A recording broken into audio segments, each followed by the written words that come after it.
I just wanna have peace. Pay for the bill, let them take my car, never see the receipt. Good health, we prize, but everybody around prosperity. What's up, guys, and welcome to the LivBtr podcast. This is your host, Jay Siano, and this is the show for people trying to optimize every area of their life. Let's go. I just wanna have peace. On today's episode of the LivBtr podcast, we have Dr. Taryn Marie Stejskal, who's an expert in all things resilience.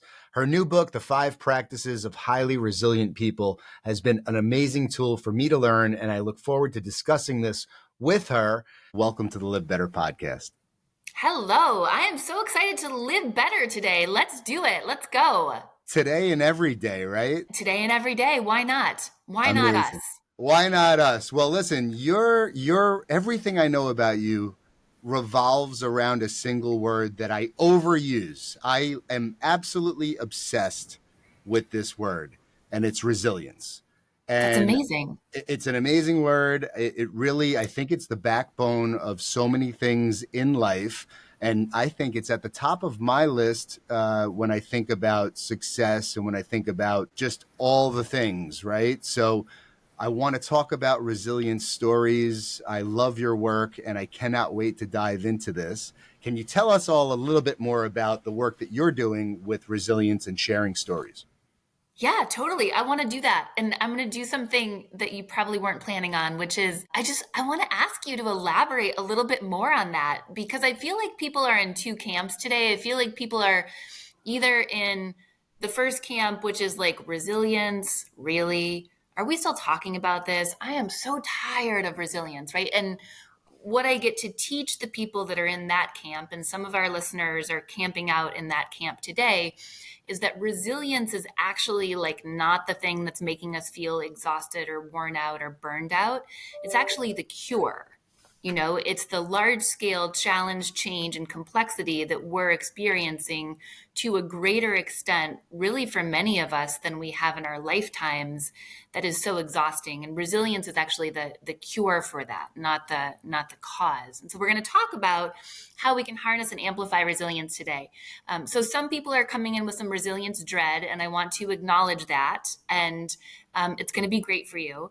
And then we've got other people in another camp, which is like your camp, Jay, which is like, I love resilience. I'm super interested in it.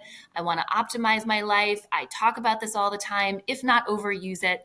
So would you tell us a little bit more about like, how is that showing up in your life, and what's got you so excited about resilience? Yeah, so I appreciate that, and I'm happy to. And, you know, I think that there's whether or not the term, like I said, is overused, right? I think some people have that feeling because they hear it all the time, and it's just being blurted out. But for me, you know, I think I've had some challenges in my life, some trauma in my life, like most people, and everybody else has a different story. But, you know, for me, shortly after college, I lost my mother to cancer.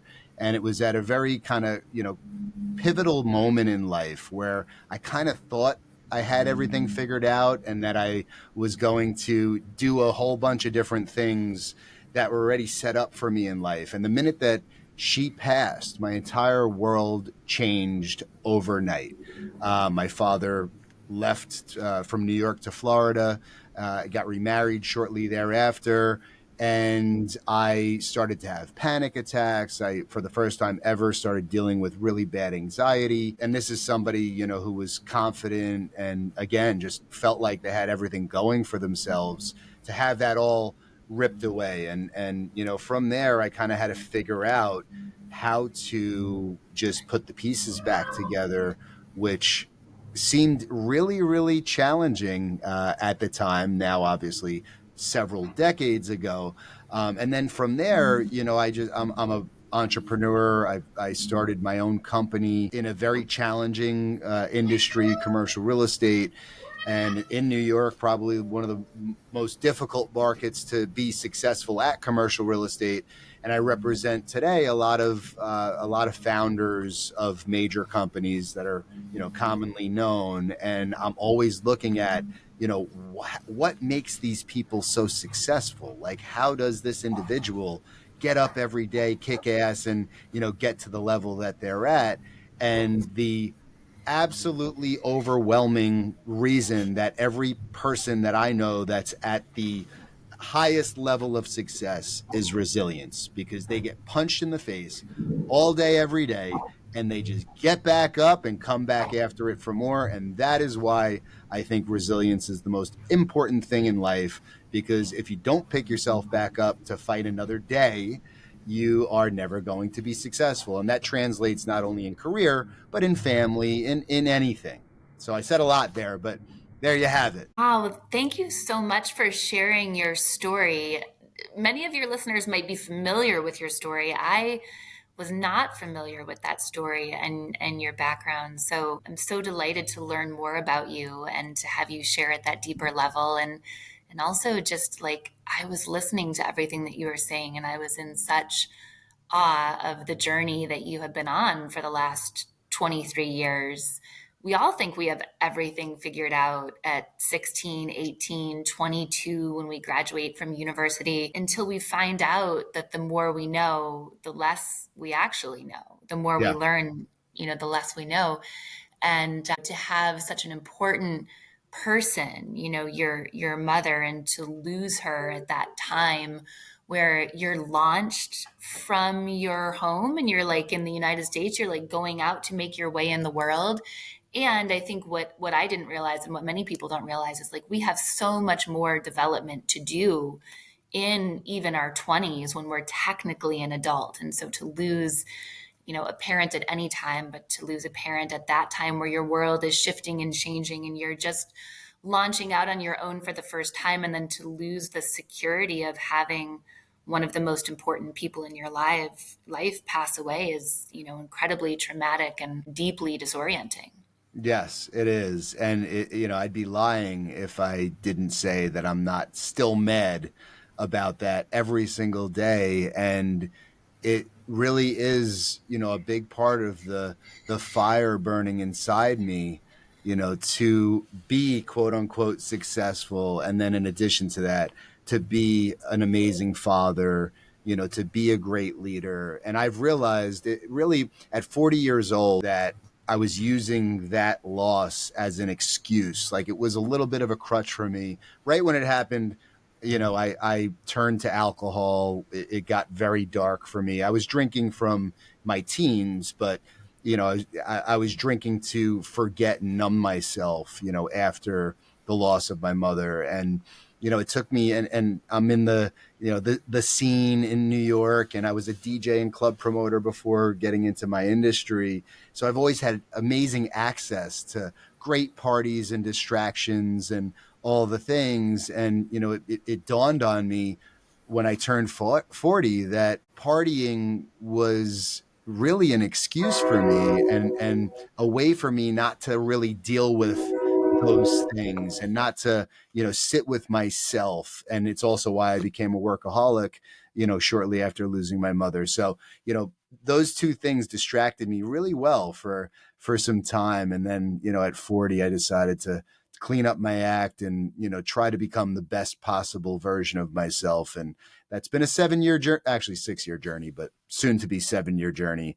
And, I think without realizing those things, we cannot really achieve or unlock, certain levels of greatness. And sobriety for me has been the biggest blessing in my life. That's powerful too. Look, I think we've all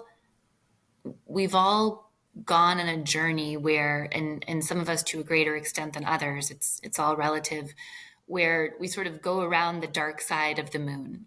Yeah. We go to the dark side, not like we become the dark side or something, but I think everyone in life has been in the dark place, for an extended period of time, however you want to define that. And, some of us have made that orbit multiple times. And it's not if you go there, it's when. Right. And then it's, not everyone comes back. And so I think so often we can feel ashamed or shameful or embarrassed of kind of, those darker moments in our lives, the challenge, change, and complexity, as I call it, the 3 C's. And yet these are the inevitable elements of what it means to be human. And then the conversation gets to be not, did it happen? Because it absolutely did. It's when, not if.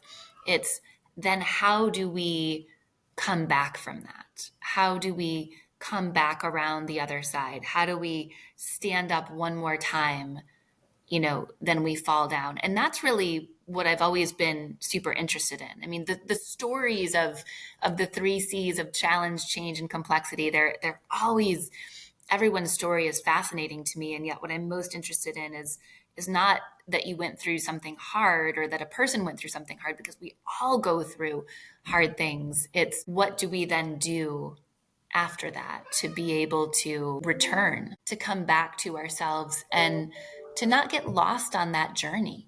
If we get lost out there on the dark side of the moon, that means we're not bringing the best of ourselves, the best of our humanity, our strengths, our talents, our unique skills, contributions to humanity and to this planet. And so, when I think about why am I so invested in resilience, it's not really for resilience itself, but because this is the unlock, that brings us back and that allows us to flourish, not only for ourselves, but to up level humanity. Where did this all start for you? Yeah.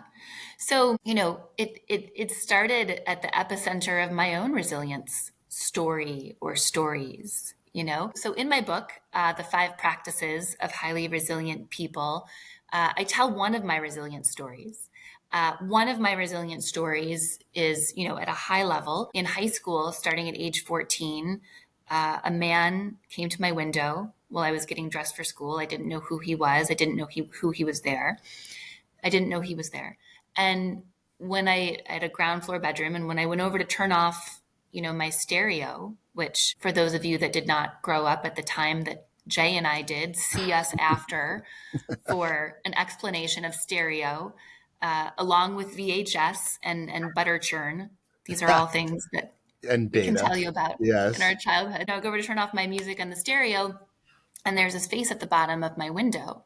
And he says, "Take off your clothes. You're beautiful." And, I'm as freaked out as I've ever been at age 14. And so I tell him, to use bad language, which I wasn't allowed to do, but it seemed like in the moment that was called for. Yes. And then I went and got my parents, and, I was, all freaked out. And so we call them, make a police report, and blah, blah, blah. And, the police say, okay, probably just somebody passing through the neighborhood, probably just a fluke. So time goes on, and 8-10 months later, my parents are out of town. I'm in my bedroom again, and now that window where I'd sort of seen his face at the bottom of the window, I always keep that window shut. There's another window in the back of the house that was open with just a screen. And I'd gone shopping with my girlfriends that day, and so I was trying on some of the things that I got, and as soon as I was completely naked, I heard his voice again. And he said, "I've been waiting a long time for this." And at that moment, it's not always that things change in a moment. Sometimes it's incrementally, sometimes it's gradually over time. And sometimes in life, everything changes in a split second. And that was one of those moments where, for me, everything changed, because now I'm realizing 3 things. I'm realizing, 1, that I am naked in front of a man for the first time. 2, I'm realizing this is not a fluke, as the police officer had hoped it was. And 3, there's a loss of innocence. My childhood bedroom that should have been the safest place for me became profoundly unsafe. And so at this moment, I was really jarred out of, a childhood and into adulthood. And, then this persisted, where his behavior continued to escalate. I didn't know who he was, where he was attempting to break into our house when I was home alone, when I was babysitting in the neighborhood. We had an issue with someone trying to break into that house when I was by myself. And I went off to college, and my mom called me early one morning and said that one of our neighbors had been arrested, who lived just 3 or 4 houses away, diagonally from our house across a park. You could see straight into our house, who was there, who was not there, what cars were parked, what weren't. And, he was the older son of a neighbor who was arrested for brutally raping and beating another woman in our neighborhood. Wow. And he ultimately went to prison for 2 decades. And I too spent 20 years in captivity because I developed post-traumatic stress disorder. Yeah. And so, this is just, sort of one of an array of resilient stories that I have in my life.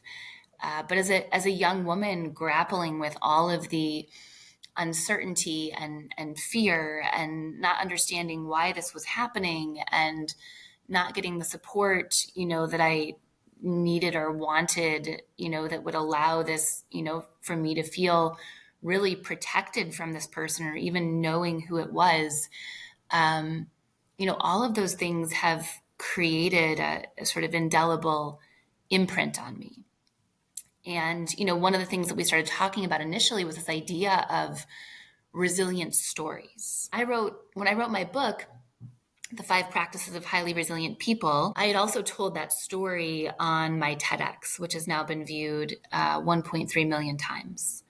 Amazing. And in telling that story, both in a book and on the TEDx stage, many, many people have now come to me and said, I want to be able to tell my resilient story on a larger platform. I want to become a best-selling author. I want to be able to do those things. And so my team and I have developed this new project. It's called Triumphs of Transformation. It's a compilation book.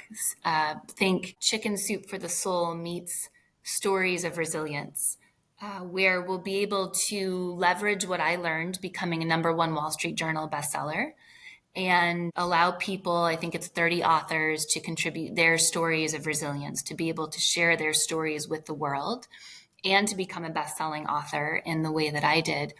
And the reason that this just generally is powerful, and it's also the reason that I wanted to engage in this project, even though I've never done something like this before, is what I've learned is that our ability to tap into our vulnerability, which is the first practice of highly resilient people, by the way, and our ability to tap into our authenticity and our empathy and to share our resilient stories, I believe, is the highest echelon of healing that we can engage in. Because what happens when we do this is we take the darkest things that happen to us, developing PTSD and being in my childhood bedroom and not feeling safe and not knowing when this person was going to come. That is one of the darker times in my life. And yet, and I was so ashamed for a long time. I was so ashamed of developing PTSD, of the symptoms that come with that. I hid that from friends and family and coworkers. I didn't talk about it. And then when I started talking about it, a funny thing happened. I wasn't shunned in the way that I thought I would be. I was actually accepted to a greater degree. And I had deeper relationships with people as a result of telling that story. And so I'm convinced that telling our resilient stories is the highest echelon of healing that we can engage in, because what we effectively do, Jay, is we take the darkest moments in our lives, and by finding a way to tell those stories, we actually transmute that darkness and we turn it into light. And it's light that we then shine on someone else's path, someone else's journey who's in the midst of challenge. We become part of someone else's survival guide. And that is the highest order of healing, to take our darkness and to alchemize it into light. Yeah. I mean, first off, I've heard you tell that story, which made it easier for me to hear just now. And it's, it's absolutely jaw-dropping to put. When you tell it, I feel like I'm there and I'm scared for you. And I agree with you that the only way to really truly heal from trauma is to be able to share something in the hope that it's going to help somebody else. Or at least, for me, in that moment of losing my mother And then anytime somebody that I knew on some level was dealing with a similar situation of loss, I felt like it was my responsibility. It was the only positive thing to come out of the situation for myself, was that I could help others on some level through it. And then even something as simple as, not drinking and things of that nature. I made a post today on my Instagram, and somebody that I know responded to it and said, my father hasn't drank for the last 4 months and lost 20 pounds as a result of just watching your content on Instagram. And I was like, wow, like I'm doing it for myself as an accountability tool to just, talk to myself. But the fact that one other person can have any positive impact from it is like the most amazing thing on the planet. So I can only imagine the amount of people that are flocking to you because you can help them feel better and not feel so ashamed about things that have happened to them in their life that were out of their control. And it's been quite a journey. I'm That is sure. for sure. And, I think one of the beautiful things about it too is just what you mentioned, which is when we release these resilient stories into the world, when we have when we tap into that first practice of the 5 practices of highly resilient people, and we allow ourselves to authentically tell our stories, what happens is we release that out into the world, and we actually don't know, all of the ways that people will positively be impacted by the way that we transformed that darkness into light in our own lives and to light our path. But we put that out into the world, and then it comes back to us in the most beautiful and exciting and delightful and unexpected ways, which is, just like you said, receiving a message from someone who said, hey, your content has impacted me or my father or someone in my life in ways that, you probably hadn't imagined just exactly how that was going to speak into someone's life. And yet now what you've done is you've taken that darkness and you've gotten to use it for good. And it's just amazing. You said something interesting earlier. It's not a matter of if, it's when. And you had a traumatic experience at a young age. I had a traumatic experience, very different, at a slightly older age. And the concept of safety was, introduced into my life and your life for the first time, where a place that you felt completely in control and safe was no longer there for you. And when you described that, it's crazy because that's exactly how I felt. Like my childhood home, my father sold it within months of my mom passing. Anything that was familiar and comfortable for me was gone in the matter of months. And I feel like that's something that we share. But there's a lot of people, even in their 30s and 40s, who haven't experienced what you've experienced or what I've experienced, and maybe, have dealt with lesser traumatic things along the way. But do you believe that there's different levels of these types of things that people, may or may not ever experience? Sure, absolutely. So this is a really important conversation. I'm so glad you brought this up. So let's see, how do I want to say it? Okay, so a couple of things, right? One, my fiance is big into playing poker, and even if you don't play poker, I think a lot of us are familiar with poker card games. So it's a good sort of example or illusion to use. And so, in poker, everybody gets dealt 2 cards, right? At least in Texas Hold'em, and so you've got your 2 cards, and then there's also cards that are dealt on the table in front of you, right? Which are the collective cards of all of the players. And so, I think we all have, our collective cards on the table, right? Things that, we share with other people in our lives. And then we've got 2 cards that are just ours, just our own unique experience. And some people at our table of life, if you will, based on the particular cards that are in the middle for all of us, they will have a better hand, than we do. And some people at our table of life will have a hand that is not as good as the one we got dealt. And our only responsibility in that moment is just to play the hell out of the cards that we were dealt. We can't play somebody else's hand.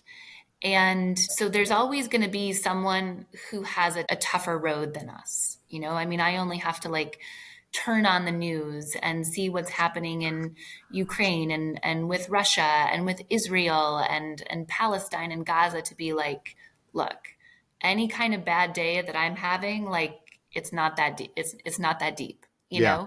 Yeah. And so there for sure is like a whole set of tougher hands of cards over there. And then there are other people that haven't experienced things that are as traumatic or as traumatic, to them. And that's okay too. Yeah. Yeah. And the other important thing to say about this is it's actually not up to us to decide whose hand we think is better and whose hand we don't think is good. What was profoundly traumatic and difficult for me, I get to decide what the level of that difficulty is. We don't get to go around saying like, well, this happened to you, so that wasn't very traumatic. It's like we decide. So someone could look at me, you could look at my story and say, yeah, that's rough, but he never got in, he never broke into the house, he never got at you, you were never sexually assaulted in the way that, at least 25% of women that report, are, and you would be absolutely right, and so, but what happened for me is meaningful because it's mine. That is my story and my life. And so we are entitled to feel and experience our story, regardless of whether or not we think somebody got a better or a worse shake at things. And so I think it's important that we not be in judgment of other people's stories. And also, this is important too, Jay, also that a lot of people do this. A lot of people say, well, I don't deserve to feel bad about that. I don't deserve to be upset about that because look at these people. Look at, somebody else got it so much worse than me. So we are also entitled to our own stories. We don't just get to shut that off or pretend that it didn't happen or not tap into that experience simply because we think someone else had a worse experience and we're not entitled to feel and experience what we did. So that's really important.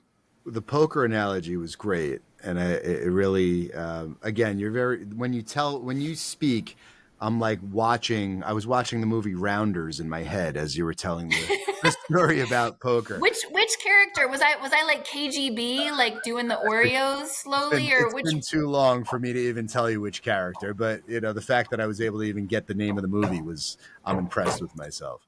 I love it. I would like to pretend that I was more of Matt Damon's character than the KGB character. I'm trying to think of the actor who plays that guy. Yeah, it was definitely more Matt Damon because he's the only person I remember from the movie, so it had to be. So, and it actually, based on what you just said, I'm curious, are there people that come at you about your story since to your point, you weren't sexually abused and things of that nature? Like, have you actually received any negative feedback? Because it sounded like there's judgment. Yeah, I think there's judgment all the way around, right? Regardless of what we say, we're going to be judged on some level.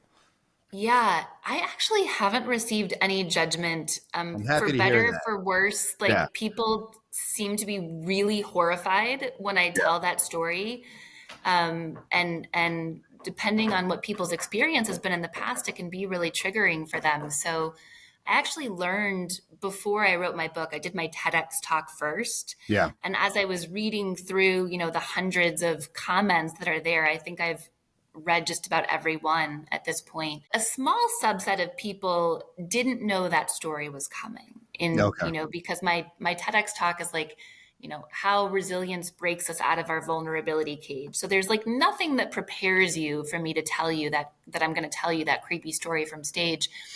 And I read in the comments, a couple of people said, I've had some experiences that this triggered for me, or I wish I knew that this story was going to be in here. And so I learned from that feedback. And so when I wrote my book, I actually, right before I told the story, I said, hey, I'm going to tell a story that, is going to encapsulate, sort of loss of safety, and sort of gave people a high level and said, look, if you think this might be triggering for you, or you're just not in a place to read this today, that's okay. Yeah. Go ahead and skip forward to this heading on this page, and you will miss it completely.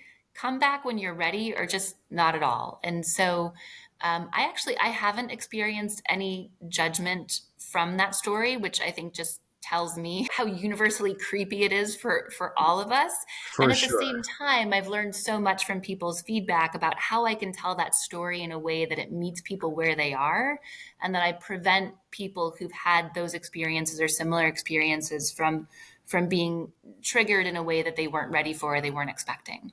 So back to the initial encounter, and then 8 to 10 months later, within that 8 or 10 months, were you like completely living in fear, not sleeping, like all the things, or did that happen? Did you convince yourself on some level, since the cops said, oh, it's no big deal, somebody's passing through, did you convince yourself that you weren't really at risk of this happening again? And then it was that much worse when he did actually come back to the house. How did you deal Yeah, with that? Yeah. great question. I don't think anyone's ever asked me that question before. So, as an interviewer, when somebody's like, no one's ever asked me that question before, I'm always like, that's right. So, no one has ever asked me that question before. Such a good I'm question. surprised, but yeah, that's like the first thing I thought of. Go you. Yeah, it was the latter, which was in the recesses of my mind. Even at 14, I think I understood that it was possible that this was not a fluke.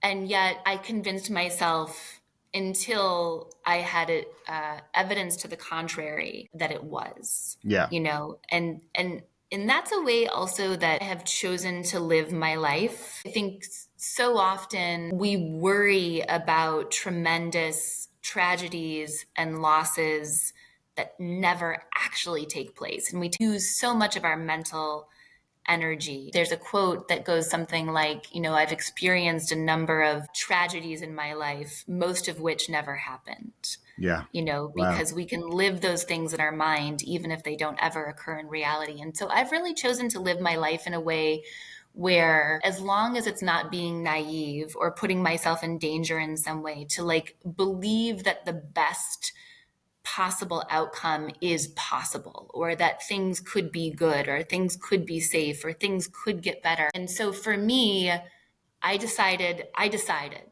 and that's an important word. Yeah. It wasn't that I just slid into one way or the other. I made a conscious choice to say, I am going to believe that this is a fluke until there is additional evidence to the contrary. Yeah. And then 8-10 months later, when it seemed that I had additional evidence to the contrary, it was like, okay, this is really very not good. Yeah. I mean, I feel like we have to have hope on some level, right? Like if we don't have hope, what do we have? How can you, how can you pick yourself up and go on without having hope? And I think there's also, there's been things like when things happen, negative things happen, I'm always looking at, the glass is half full. There's always a silver lining. That's just the way I'm wired. I try to see things, even the most negative thing, I try to find some sort of inkling of something positive in it.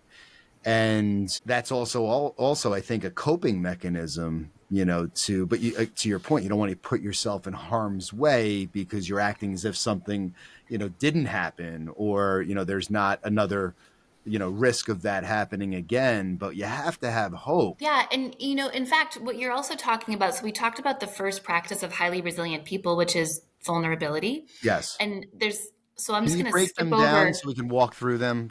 Yeah. So, Yeah. okay. So real quick, the second practice is productive perseverance, which is the intelligent pursuit of a goal, knowing when to maintain the mission in the face of challenge and when to pivot in a new direction in the face of diminishing returns. The third practice is the practice of connection, which is twofold. It's the connection that we have first and foremost to ourselves, which we often forget about. We think connection, social support, outside of ourselves. And really, first and foremost, it's about cultivating that deep and abiding relationship with ourselves. And then also on how we layer on top of that the connections that we have with other people and what we do in those moments where the sort of intersectionality of the connection I have with myself and the connection I have with others might be divergent or at odds.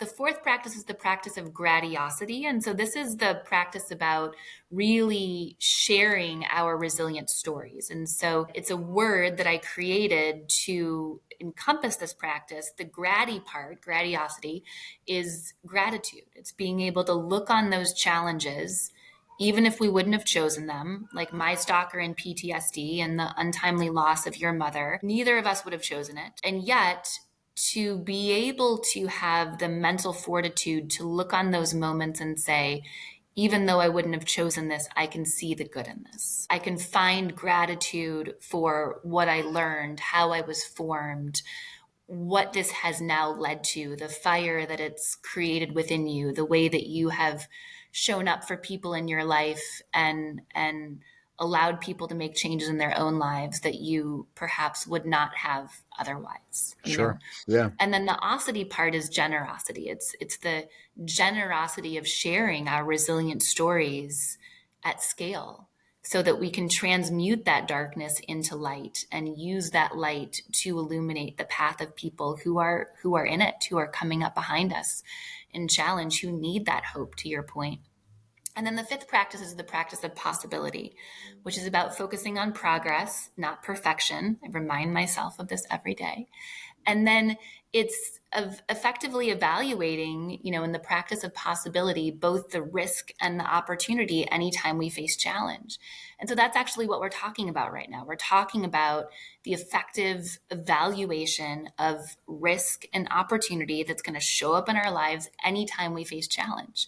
The risk of, what could happen if this guy comes back and guarding against that. And also the opportunity in that moment for me to tell myself a story that might feel better, to help, in that moment. And so, that's the beautiful part, I think, of the challenge that shows up in your life is there's always a possibility, with challenge. And so what we get to do is we get to not over index on risk or fear and allow that to paralyze us. And also not over index on the opportunity because that becomes naivete, that becomes toxic positivity. And so to really confront what Admiral Stockdale said, if you've heard of the Stockdale paradox, he was the highest ranking member of the military that was held as a prisoner of war with John McCain during the Vietnam War. He talks about, confronting the brutal reality of today and also not losing sight of the positive, beautiful future ahead and the paradox of being able to hold both of those. Sure. Profound. It's amazing. Your work's amazing. I'm so happy we had a chance to have this discussion. Where does everybody find this book? Oh, yes. The book can be found on Amazon. I actually read it on Audible as well. Amazing. So if you want to hear me read the book to you, bedtime story style, or while you're out for a run or a hike or taking a long drive, it'll be just like I'm saying it to you. It's so fun. So it's called The 5 Practices of Highly Resilient People.